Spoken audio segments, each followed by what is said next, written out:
Hoje, a criançada, nessa média de 6, 7 anos, você percebe que o trato com elas está muito mais difícil. E eles fazem parte dessa geração, a geração alfa. Então, a gente tem que entender que a geração alfa ela está ligada diretamente com a tecnologia.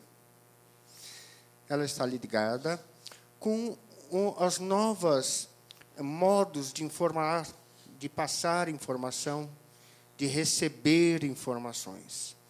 Então, desde a década de 60 para cá, já houve muitas mudanças, mas eu vou mais além. Isso começou na década de 40. Você vai ver, isso aqui tudo é só um exemplo do que aconteceu nos últimos 20 anos. Então, as novas tecnologias formam novas gerações, né? Então, houve uma necessidade de repartir em gerações para se entender melhor essas novas culturas que têm se massificado, têm se aumentado conosco, né, no nosso mundo.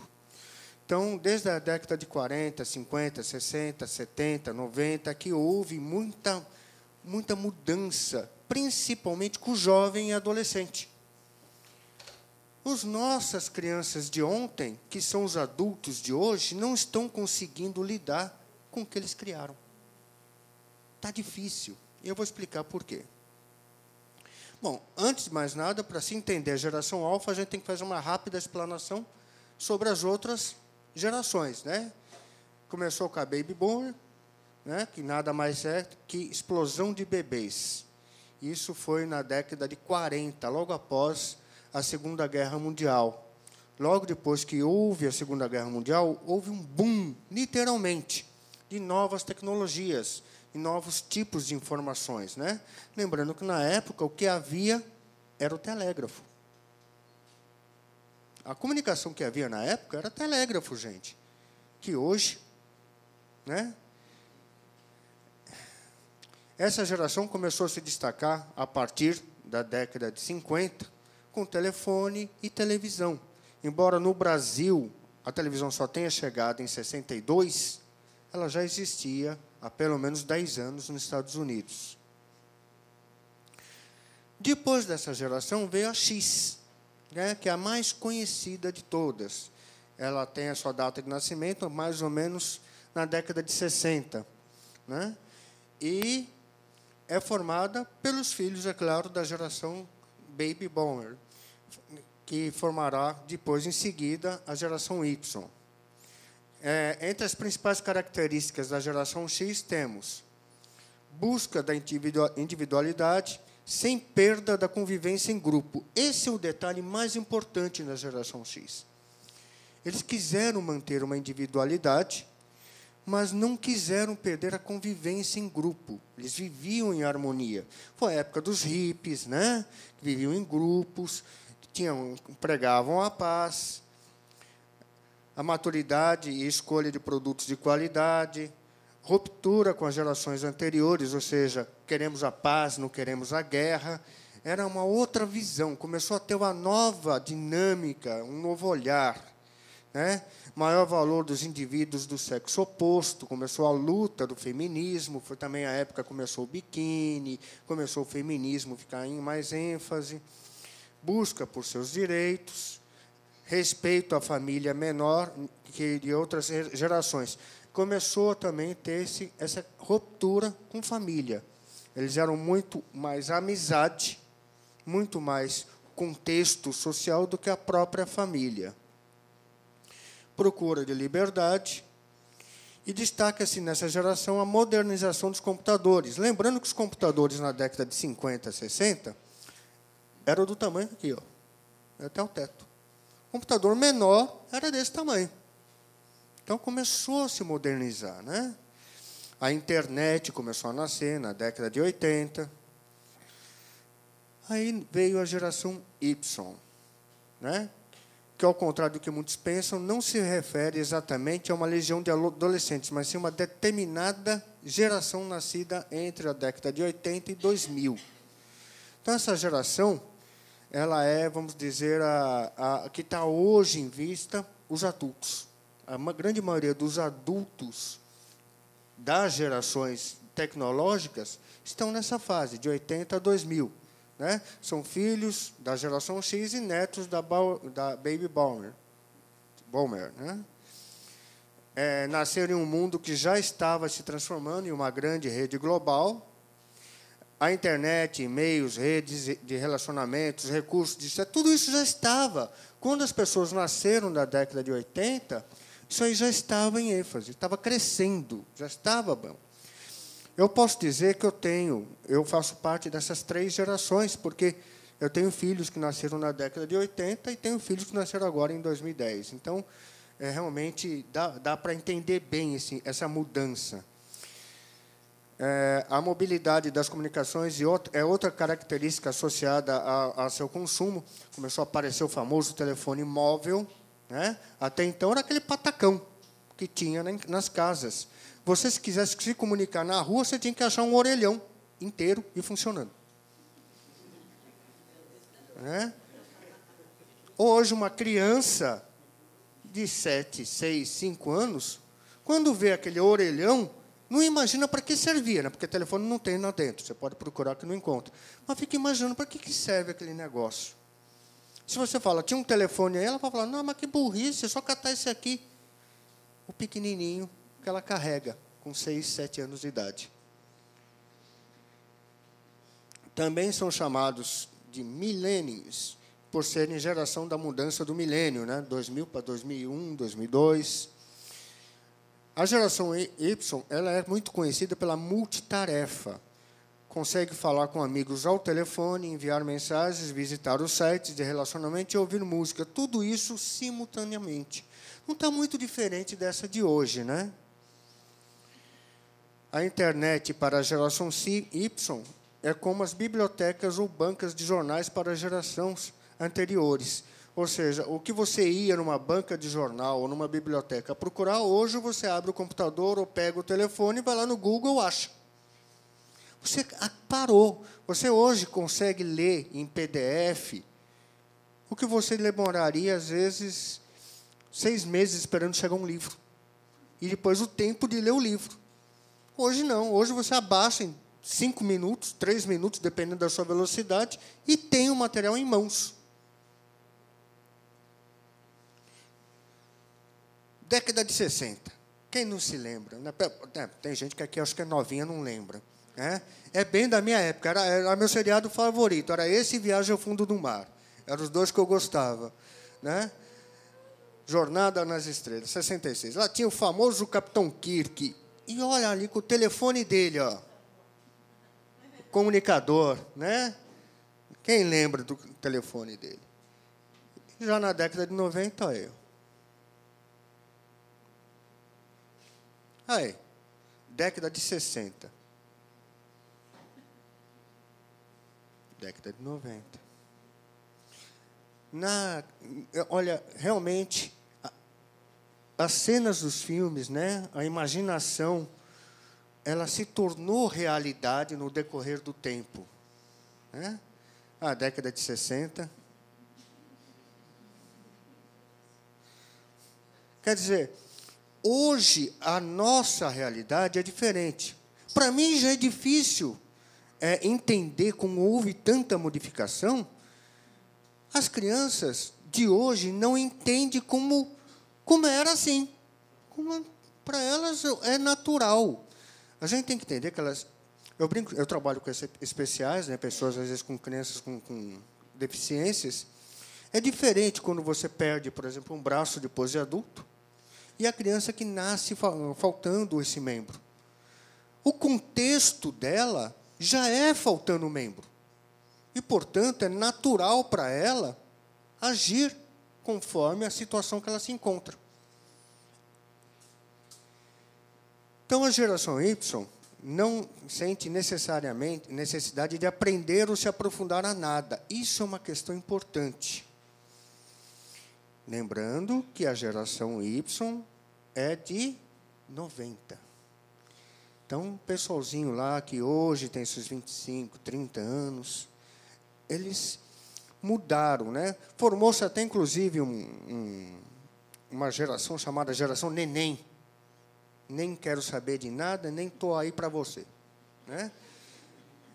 E essa geração, graças a Deus, parece estar em stand-by. Né? Ainda tem alguns por aí, mas ainda está. Que são aqueles que, quando casa, finalmente casa, que a mãe fala, vai para embora, vai viver com a sua família, ele traz a família para a casa da mãe e fala, vem sustentar. Tá sim, em muitas famílias ainda acontece isso, que é a famosa, conhecida hoje como geração neném. Né? A visita à casa de parente ou de amigos já não é tão necessária. Eu brinco muito, porque antigamente, na minha época, pelo menos, a gente tinha sempre o almoço em família na casa da mãe. Né? Então, juntava toda a renca da família e ia tudo lá. Hoje, não. Hoje, cada um almoça na sua casa, cada um num local, com o aparelho do lado. Você já falou com tua mãe hoje? Já, mandei um zap para ela. Visitas são feitas virtualmente, através do mensageiro, mensagens instantâneas, o famoso e-mail, né? E sites de relacionamento. Então, o imediatismo ele se tornou comum. Né? Tem pessoas que levam o telefone no banheiro, na hora das suas necessidades, e fica ali digitando. Antigamente era o jornal, né? Ficava lendo o jornal, revista. Hoje a figura é com o telefone, conversando no Zap Zap. Então, se tornou normal a tecnologia. Então, a gente tem que entender o seguinte, até a década de 90, 2000, a tecnologia ela era um complemento, uma necessidade, uma ferramenta. Mas de 2000 para cá, e aí é que talvez esteja o maior problema, se tornou parte de nós. Há uma necessidade constante de estar com essa tecnologia à mão. Bom, dizem que o vilão é essa aqui, a geração Z, que é entre 90 e 2009. Então, ela está concomitante com a geração Y, mas é 10 anos depois do pessoalzinho da geração Y. Eles já nasceram completamente no mundo virtual. Literalmente. Então, para eles, o telefone celular faz parte da vivência. Ah, mas eu tenho 19 anos e não faz parte da minha. Você é uma exceção. 95% é assim. Né? Não é formada pelos filhos da geração Y, claro, nasceram mais ou menos 10 anos só depois. E a letra Z indica a geração de indivíduos preocupados cada vez mais com a conectividade com os demais indivíduos de forma permanente.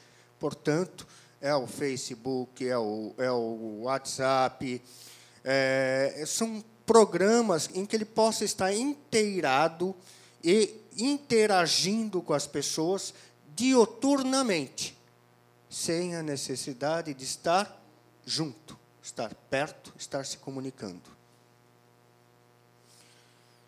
Então, a noção do grupo passa a ser virtual. Cada pessoa passa a ter um videogame, a sua TV, o seu celular, o seu equipamento de som.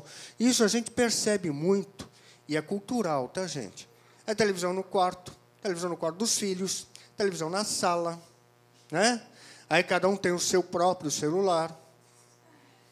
Tudo isso você vai individualizando as pessoas.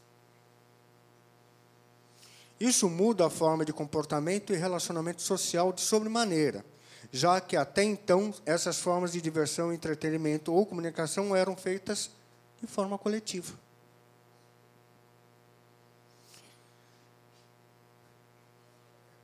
Já disse, é concomitante com a geração Y. A geração Z trata a conexão de internet como se fosse um fornecimento de eletricidade ou água. Assim como sabem que, ao abrir uma torneira, a água sai, ao ligar o equipamento em tomada, ele funciona. A internet é algo abundante e disponível. Bem, a grande maioria não sabe o que é telefone discado. Nunca viu. Não faz ideia. Bom, e a geração alfa? Aí estão todas as gerações.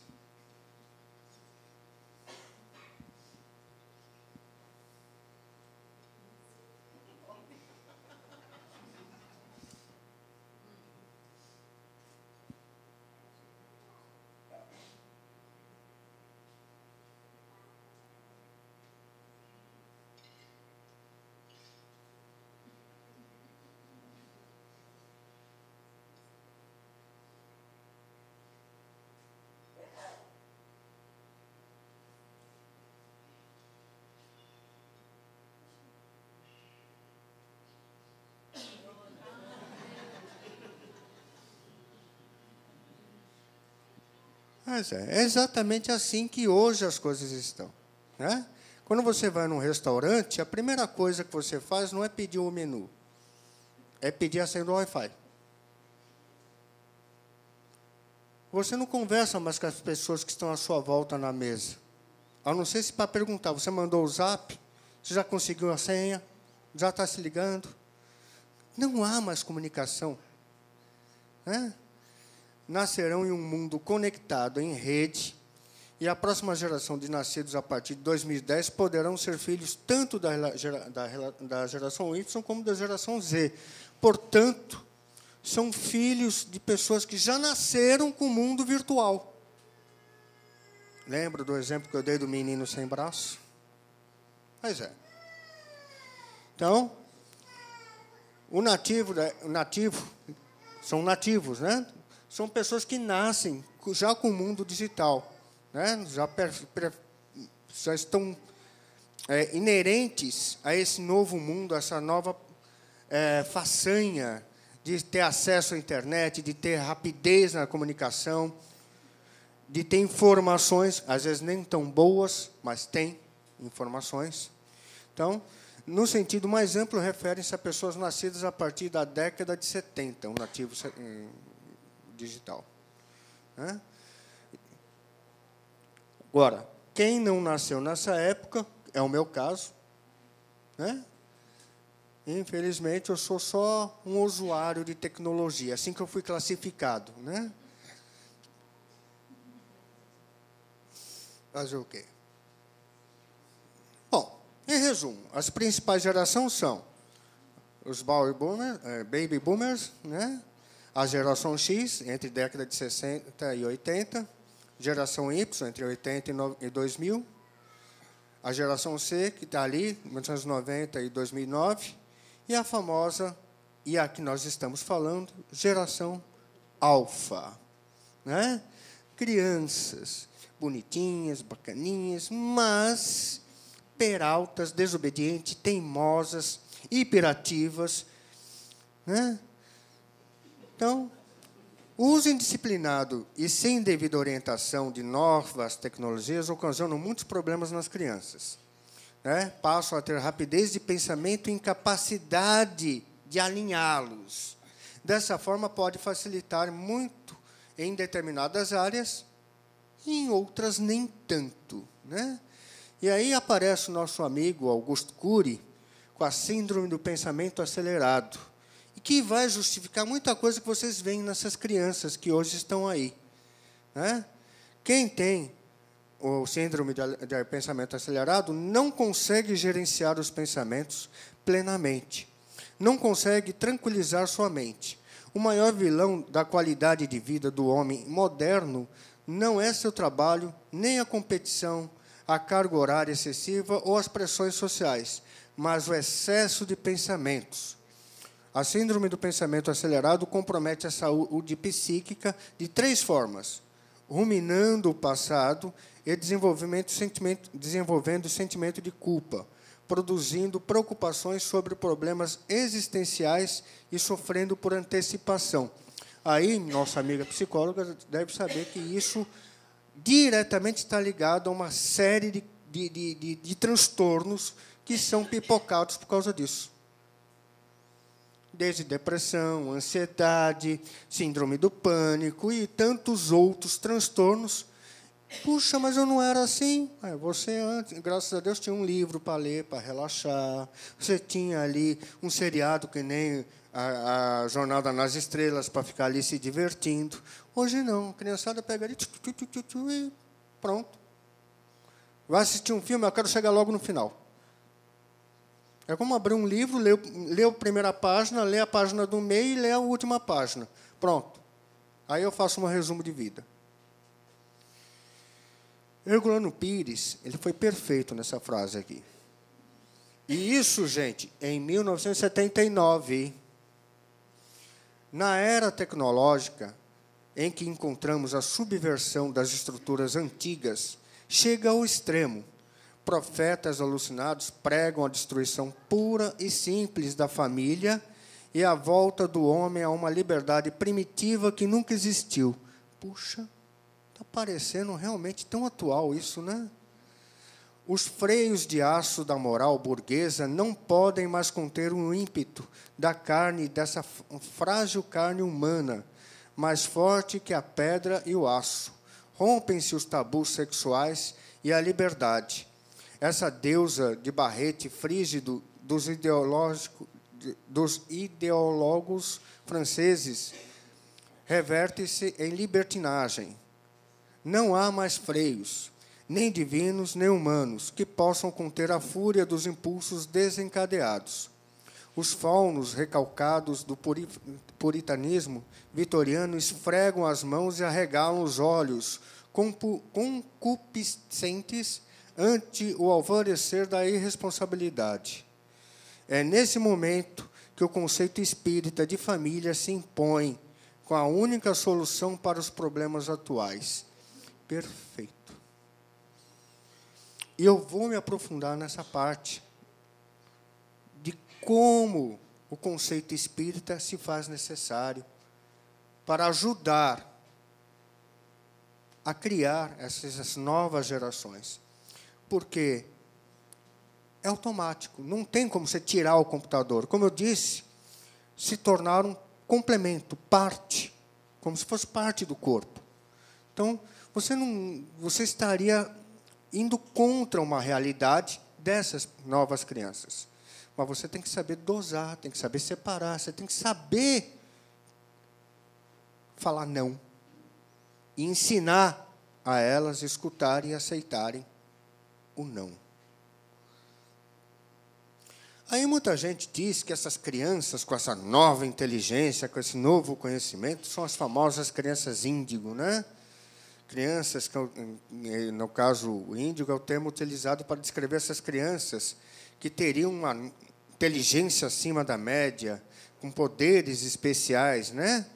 Os defensores dessa crença acreditam que os índicos constituem uma nova geração de crianças com habilidades especiais. Bom, são classificadas como possuidoras de habilidades sociais mais refinadas. Será que estão refinadas? Maior sensibilidade, desenvolvimento profundo de questões ético-morais.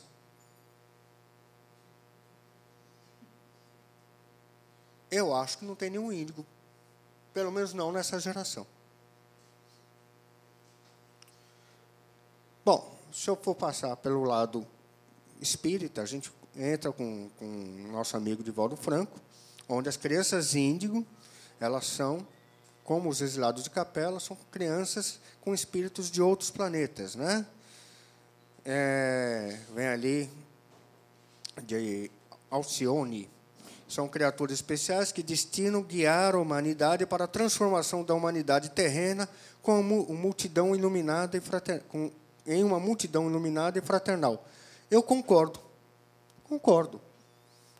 Possivelmente estão nascendo novos espíritos aqui, espíritos talvez de Alcione, para ajudar nessa fase de transição as novas gerações. Só que, para isso, nós, pais, avós, tios e familiares, temos que doutrinar e ensinar direito esses que estão chegando. Dora Encontre já faz um rebate. As crianças que estão chegando podem ser mais adiantadas que as gerações passadas, mas isso faz parte do processo natural de evolução do ser humano. Esse adiantamento pode ser setorial, em alguns campos específicos, mas não se trata de espíritos puros, que já realizaram suas potencialidades, ou seja, vieram aqui também para ajudar na regeneração, mas não são espíritos puros. Então, a gente tem que entender o seguinte, mudou, da década de 60 para cá, houve um novo contexto de família. Né? Antes era ali, o casal com os filhos, depois passou a ser só casal sem filhos, jovens se casando e não tendo filhos. Aqui podia ser uma moça com 2 rapazes, ou seja, são os casais liberais, né, vamos dizer assim. Os jovens, hoje tem um novo procedimento que não é mais casar, é a chamada união estável. São famílias do mesmo jeito, né? A união homoafetiva, aquela que quer fazer a produção independente. Então, as relações estão sobre um novo contexto, né? Vivencia uma nova cultura liberal, a qual a sociedade tem mais tolerância em muitas formas de amar e conviver com o outro. Não estou reprimindo nem dizendo que está errado. Muito pelo contrário. Mas essas novas famílias, elas têm em comum uma coisinha chamada filhos. Então, não importa a tecnologia, não importa o seu tipo de família. Nós devemos saber criar os filhos que fazem parte da nossa família nesse novo contexto de tecnologia. Então, a nossa atuação, como espírita que somos, principalmente, é saber separar o joio do trigo, para que esses que estão aí hoje possam, de fato, ajudar na regeneração do planeta. Então, vamos entender o seguinte. Por volta dos 2 anos, as crianças começam a reconhecer que é diferente da menina, a menina é diferente do menino, né? Começam a ter a sua conotação e seus exemplos parentais, né? Então, o menininho, meu filho, por exemplo, eu tenho um filho de 7 anos, ele é alfa, né, no caso. Ele é daquele, ó, que camisa você vai pôr hoje, que eu quero colocar igual, da mesma cor, e penteia o cabelo igual a mim, sabe? Eu vejo as menininhas querendo se pentear igual a mãe, colocando roupa, batom, brinco, para imitar a mãe, né? O conhecimento social da identidade sexual, né? A partir dos 3 anos, eles começam a ter a identidade sexual e de gênero, e começam a definir o que querem usar, sabe? Outro dia eu estava num supermercado, numa loja, catei um vestido e falei assim, opa, que bonito, né? Mas estava pensando para minha sobrinha. Meu filho, logo de cara, falou, não, isso aí é para menina, eu não vou usar isso. Não é para você, não. Aqui está o exemplo, eu não ponho essa roupa porque é de menina. Então, você vê que você tem uma participação ativa com a sua criança. Né? Então, se pressupõe conhecimento de valores, normas e hábitos. Você, na sua casa, ensina isso. Bom dia, bença pai, bença mãe. Não pode fazer isso na mesa, não pode fazer aquilo na mesa. Né? Controle da sua própria conduta. Né? Aprendizagem de hábitos sociais, como comer, vestir, né? Se vestir decentemente. Tudo isso é você que ensina. Familiares, pais. Condutas pró-sociais e evitar condutas consideradas indesejáveis. Habilidades sociais. E aí eu coloquei a bruxinha, né? O conhecimento de valores, normas e hábitos sociais, condutas pró-sociais e evitar condutas consideradas indesejáveis. E aí a gente vê como está por aí.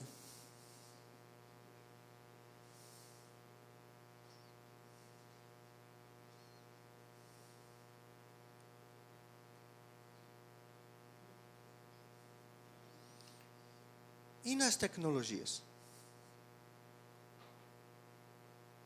Eu confesso, às vezes eu estou no WhatsApp, na rede, conversando alguma coisa, ensinando alguma coisa, mostrando alguma coisa. Meu filho, vamos brincar? Espera um pouco. Vamos jogar? Espera um pouco. Ele cutuca assim, eu olho para ele.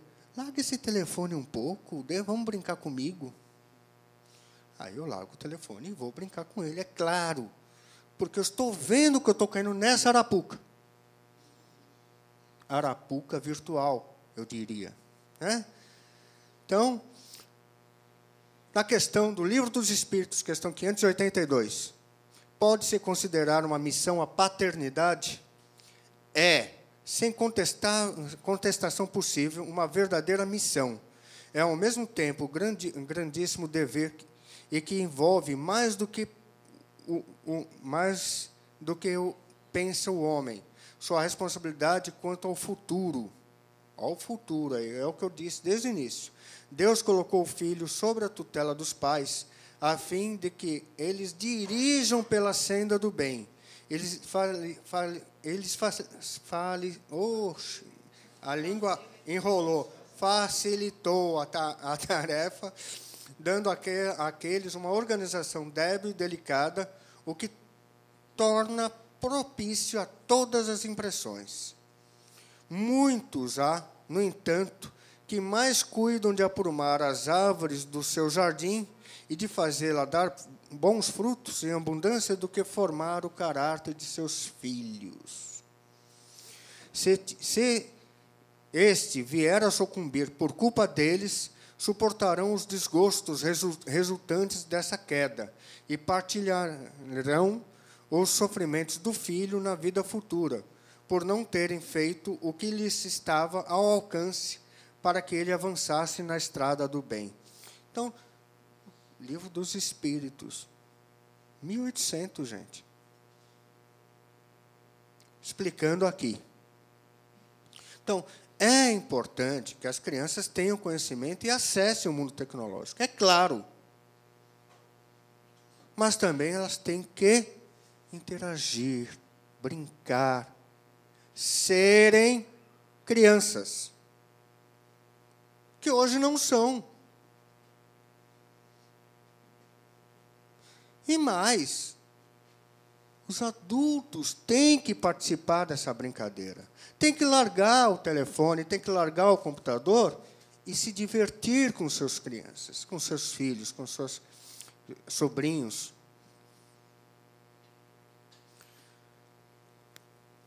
Jean-Jacques Rousseau, ele traz essa frase de 1772. A natureza quer que as crianças sejam crianças antes de serem homens.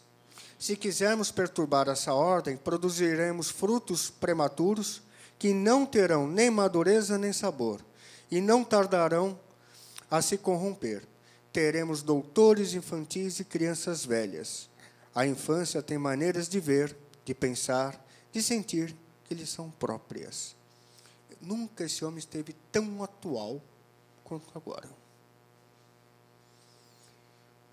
A gente tem que entender que nós somos espíritas e, portanto, somos reencarnacionistas.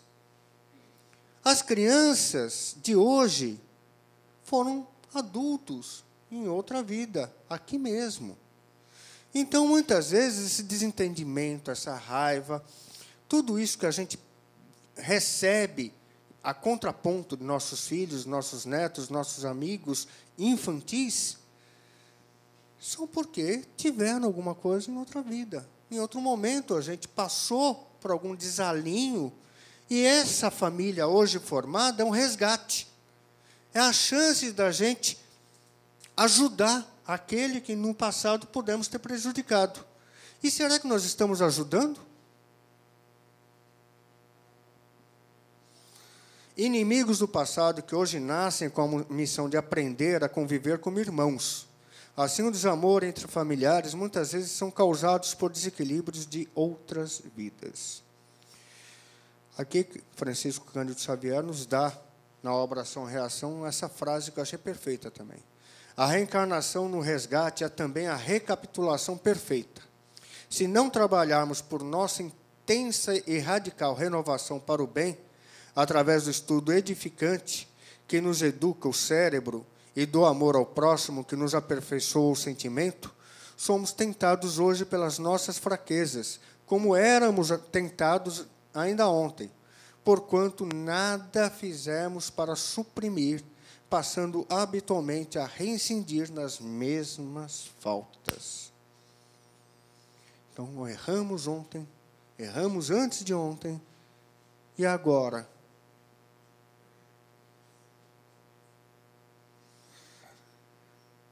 Lares desfeitos, né?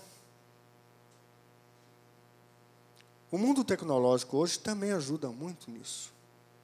Qual seria, na questão 775 do Livro dos Espíritos, para a sociedade o resultado do relaxamento dos laços de família? O retorno do egoísmo.